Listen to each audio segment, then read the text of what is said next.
You're listening to the Self-Disruption Show on iHeartRadio with Audrey Lawrence, hacking business, science, and psychology to smash your goals.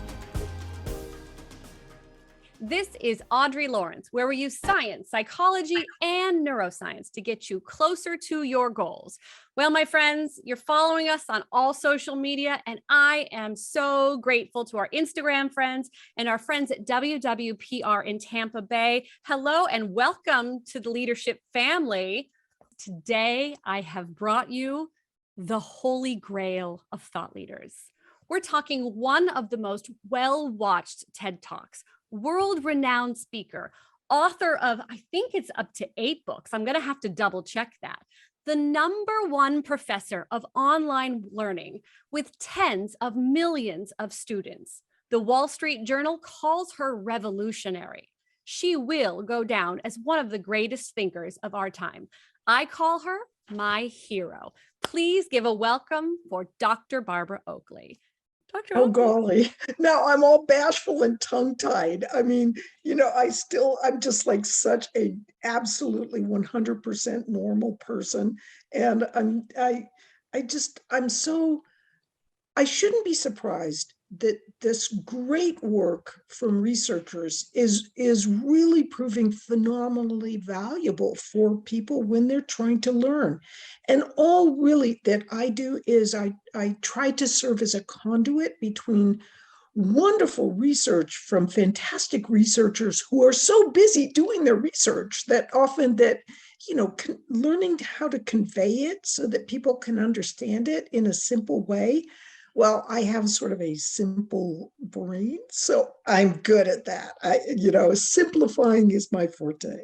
Well, you say simple, but your program is the #1 program in the world about learning and capturing new opportunities to rethink and reframe how we see our brain, how we see ourselves, how we value our own abilities. What do you think is the most common misconception that people have about their ability to learn? Oh, there's so many misconceptions that people can have. But I think, oh gosh, where do we start? A lot of times people will procrastinate, and they forget about procrastination, simple procrastination as being a key to being able to be successful in your learning. And I mean, we can do all the growth mindset stuff, but let's get real. Saying you don't understand something yet and that it is possible to change your brain does not give you tools to change your brain. And so learning about simple techniques like the Pomodoro technique, which I am forever grateful to Italian Francesco Cedillo. He invented this wonderful technique, which is so simple, which is simply put away all distractions, focus for 25 minutes as intently as you can. Then once you're done, reward yourself for 5 minutes or so with something relaxing where you're not focusing again. This has so much good neuroscience in it. It's like take a break, and that little break will allow your hippocampus to reinforce ideas in long-term memory, remove all distractions. Well, that's perfect for people especially those with attentional disorders, that like anything can cause them to become distracted more easily. So if you remove simple distractions, it's really good for them. But of course, people often don't believe they can do things, and that can be a limit with their learning. But if you tell someone that that's the limit to their learning, they'll go, oh, well, of course, I know that. And then when it comes to actually learning something that they think they can't learn, knowing that that mental block is what's preventing them from learning it won't make any difference.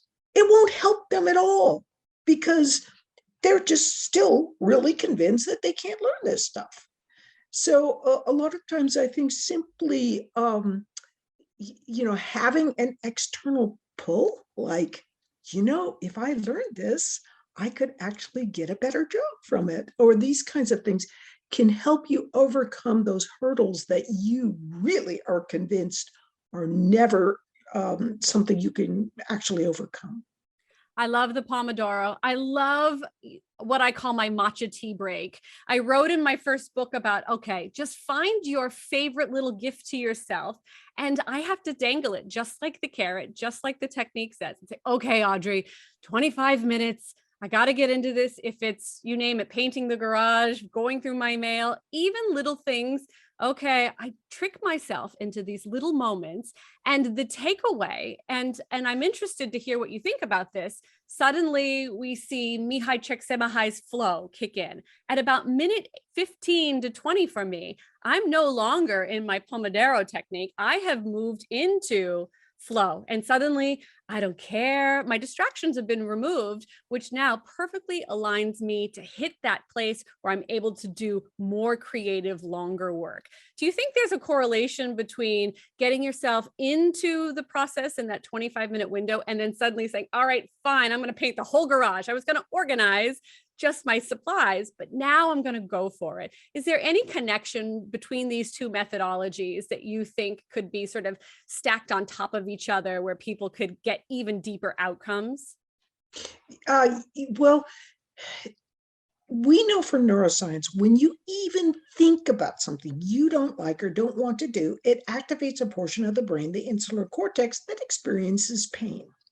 So what is your instant response to pain is to draw away from it. So mentally, if it's giving you pain to think about something like, oh, I should do this economics homework, or I should, grade these worksheets from students, or whatever it is, you know that if you simply went and peeked on Facebook or took a little, that instantly you would feel better. Now, you would feel better short term, but long term, if you keep doing that, it's not going to be so good for you. So the long and the short of it is that if you work past that first 20 or so minutes of pain in the brain, it actually will begin to dissipate, and then you're getting into the flow. Let's say I'm starting work on a new book. This is super hard for me. I can set a Pomodoro, and I'm telling you, the first 3, 4, 5, 10 days that I'm doing Pomodoros on this book, it's agony. It takes me a while to start getting those little neural circuits retuned into things. But once I'm able to do that, or, if I could just say, sorry, Barb, you got to do a Pomodoro every day for 3 days on this thing. And that's how you're going to get started. Then the next thing I know is, after a few days, it gets easier. Each Pomodoro gets easier. And then by day 3, day 4, all of a sudden I'm going, oh, remember that 25 minutes? Well, I want to keep going. And if I do want to keep going, I let myself keep going. 45 minutes, 2 hours, whatever. If I'm in the flow, I get going with the flow. Pomodoro's created a beautiful technique that I can set a clock, prepare my matcha tea, give myself that task that I'm going to go out and do. And it is a method. It's a practice. Do you think that there's a known practice, or what do you think about creating a practice to find flow? I think for me personally, I try to stay out of flow. And the reason for that is flow is when you are working at the peak of your capacity for what you're comfortable and know how to do. But I don't want to be working with that. I want to be working with what I don't feel comfortable with what I don't know how to do, with what I am really struggling with. One thing I just have to bring up is, so you and I both share a background where we're third culture kids. And third culture kids, that phrase means that you grew up moving around a lot. And so I think for both of us, I think for third culture kids who grow up moving around a lot, they can more easily fall into the mindset of being comfortable with being uncomfortable. because they've so often, whether they like it or not, they're being put into a new situation where they're uncomfortable. And then once they get used with that, then guess what? You're up and moving again to somewhere else.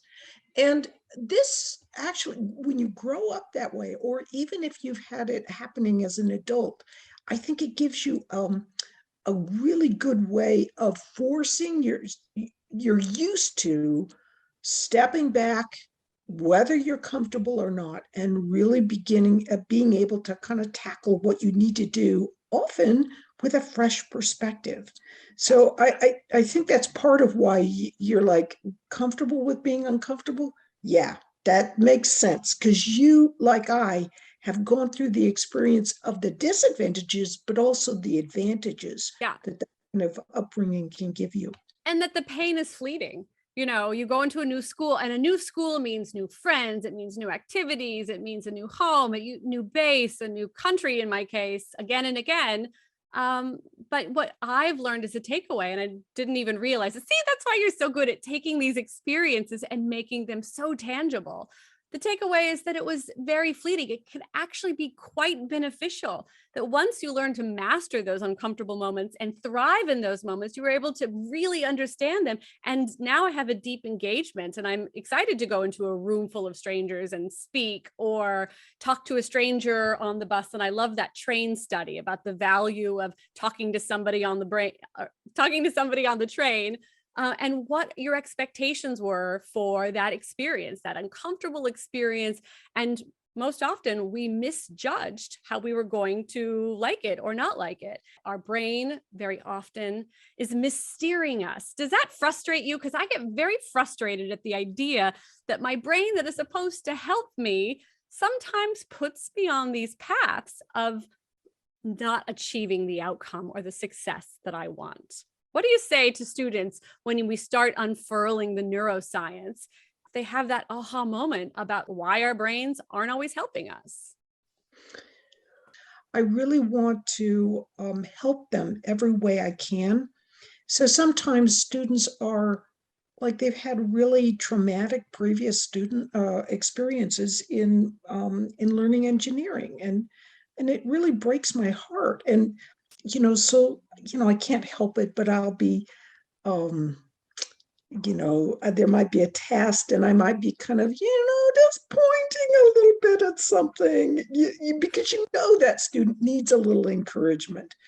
But then other times there'll be this really just a nasty student in the back of the class who just thinks you're an idiot, and the last thing they want to learn about is electrical circuits because they're going into mechanical engineering. Oh my, that's like right up my alley, because I'm like, oh, you don't know, I'm going to convert you to become an electrical engineer.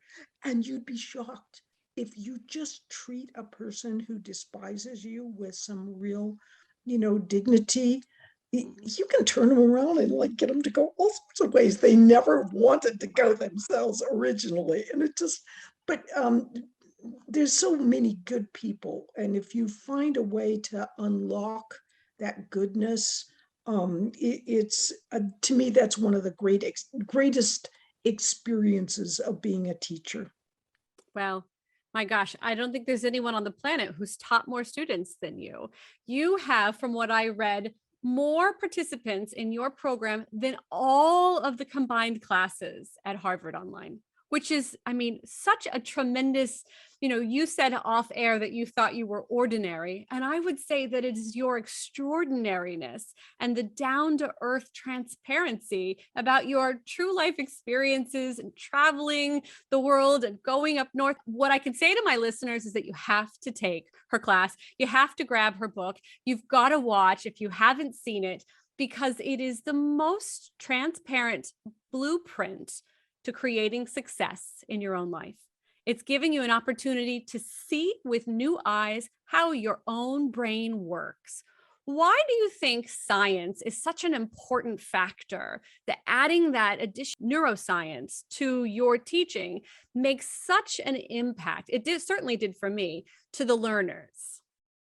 Well, there's research even that shows that all you have to do is like allude to the brain somehow and people get magnetized, they're just riveted, and you can add a degree of legitimacy to whatever you're talking about by simply referring to something neuroscientific sounding. But the bottom line is that education itself as a practice is founded on these really old, often completely obsolete and out of date and wrong theories. And people kind of know that. I mean, in engineering, you get a theory wrong and the plane goes down and everybody dies. You give immediate feedback when you have a theory that's wrong. In the social sciences, you can have a theory that's dead wrong and it'll sail along for 50, 100 years. And nobody really says boo because everybody's always been brought up on the same theories.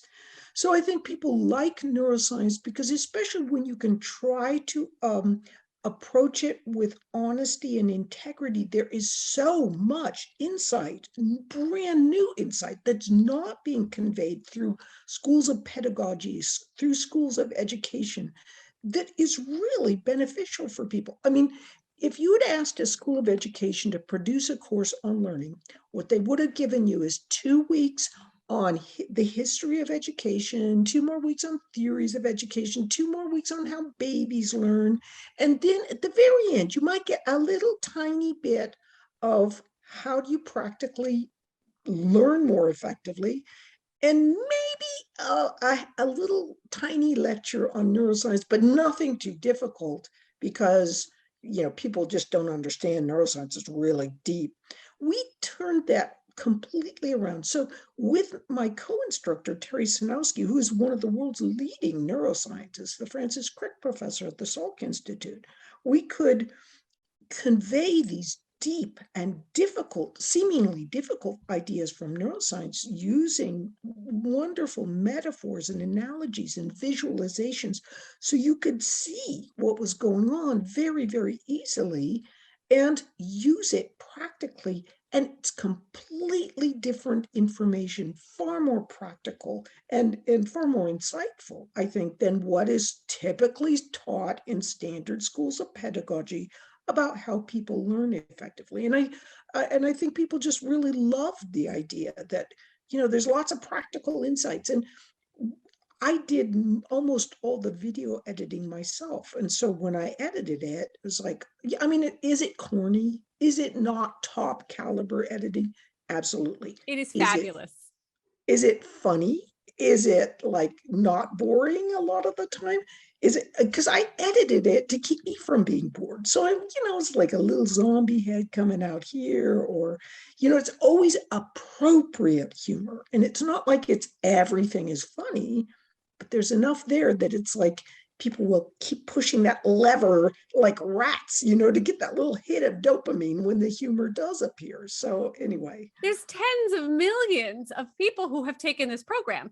If we're going to look at data to make a judgment about if something works or something doesn't work, I mean, there's no question. This, whatever format, and I know I read that you did it in your basement for a few $1,000s compared to high production programs. But guess what, folks? The takeaway is it's not necessarily the dollars put into the production of something. It is the true gift and artwork of sharing in a way that connects with an audience. But your connection, you're not just connecting to tell a story. You have illuminated an entire generation of learners that if you think about the compounding effects, I mean, I know the effect it had on my life. If you think about 10 million people now reframe how they look at personal challenges, how they look at the default mode network, how they look at their own brain, how they look at branding, how they look at resting, how they look at decisions to sleep, that your brain connects neuropaths in sleep is brilliant gift. Who knew? Now I value my sleep in a new way. There's no challenge that you are dollar for dollar the best spend on the planet for production. Can you come and produce for me? Because my goodness, like what a beautiful gift. And that is just what it needs to be. Simple, direct, understandable takeaways about neuroscience, of all the things in the world to be able to put into little gifts that I can put in my pocket. And I wanted to tell the people at the grocery store, like I'd be checking out saying, do you know that when you sleep, your brain can grow? That if you do something new, neural connections are made and that builds new paths, and you just literally added on to your brain. Like I was passionate about the topics and felt that I wanted to share it with the world. I say, keep making these, keep bringing these concepts to the world. We need more of this. We need to understand and not be afraid of neuroscience or be afraid of psychology. We need to not think that it is a highfalutin science sitting on an Ivy League shelf, locked behind gates that other people don't have access to, because it is very simple takeaways that all of us can learn in 15-minute little intervals, sometimes 7-minute little videos, and you can apply it to your life that day. You can go to a dinner party and impress somebody. You can make real connections about how you can make changes in your own life. And then you can start identifying some of the behavior. You know, for me, Barbara, I was able to forgive the kid who didn't focus very well. My whole life was, oh, Audrey, you're not a very good focuser. Pay more attention, pay more attention. And when I learned about what focus really is and how to be off focus and what happened in my brain about long-term learning being off focus, the penny dropped for me. And suddenly I found the value in that default mode network just being lost in thinking and connecting the dots and coming back into a piece of knowledge. And suddenly it stuck. And I was able to apply it to my life in real ways, in ways that I was able to share and understand, and no studying, ways that made sense to me that I could go and apply it and share it. I mean, it's a secret sauce of magic you've tapped into, because your class is just viral. It is just viral. And everybody says, well, I'm not the only disciple of your work. Everybody's crazy about the work. So what's coming down the pipe for you? What's next for Dr. Barbara Oakley? Well, I always keep in mind, you know, and I hope everyone does it. My colleague, Terry Sanowski, is he's my co-instructor in learning how to learn, and he's just unbelievably awesome. He is. You know, he is part of the secret sauce that makes it all happen. And so we're continuing to work together.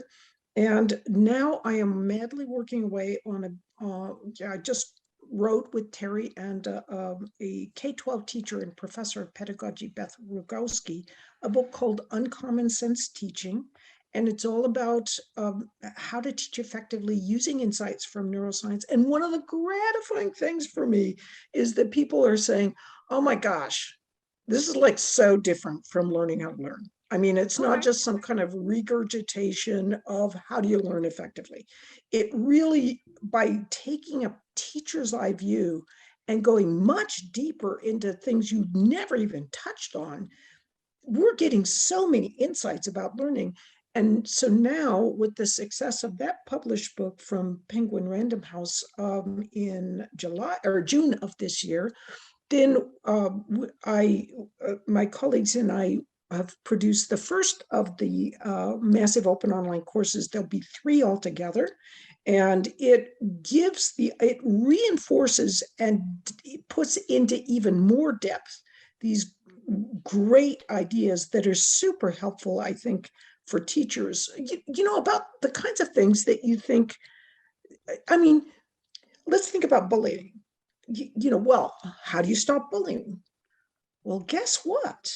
A lot of the ways that we teach about how to stop bullying actually make us feel better, but do nothing to stop bullying. Because if you really look at the neuroscience of how you change people's brains, what can often happen is there's a small percentage, the ones you most want to reach, the ones who are the worst bullies, who will sit there in class and they'll nod.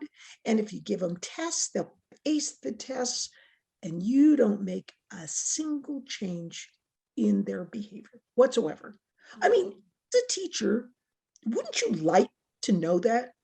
I mean, instead of these programs coming in and saying, we're going to change all these things, and our behavior, whatever, is really going to change everybody. Oh, it doesn't change everybody, but well, the reason is you didn't put enough money into your training.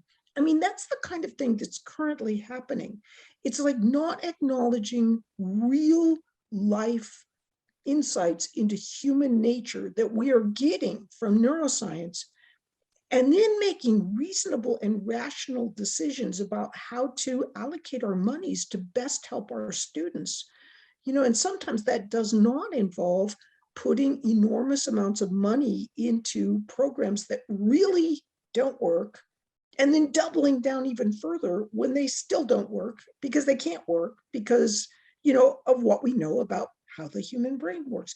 I mean, that's just like the tip of the iceberg. We talk a lot about procedural learning systems and declarative learning systems, and why both systems are important, but also about neurodiversity and why some people, for example, those with dyslexics, find it difficult to learn in certain ways through that procedural system, whereas those on the autistic spectrum can find it difficult to learn more on the declarative system, and why it's important to balance both ways of teaching for most students, but allow those ones who are sometimes our most creative students to not be put in a box and forced to learn just like all the other students. So, all of I give these that a big amen.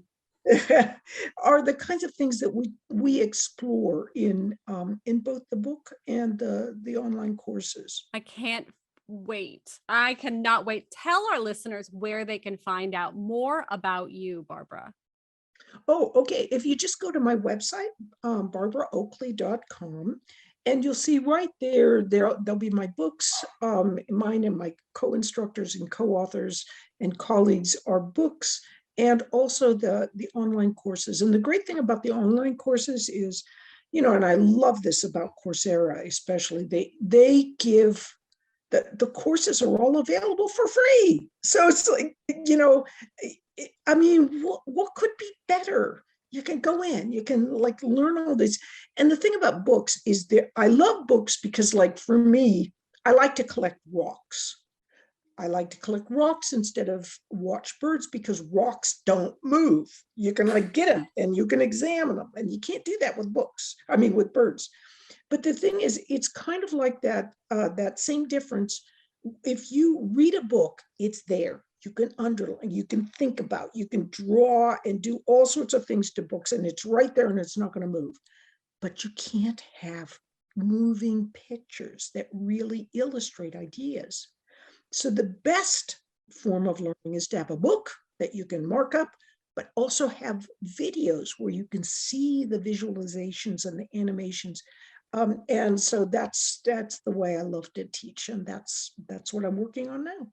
Well, I love it. It's been transformative for me, for sure. As a dyslexic who struggles to be able to absorb content in books, to be able to read it on the screen during a lecture with you and your great jokes from your basement was easily the most informative aspects of my journey into educating myself.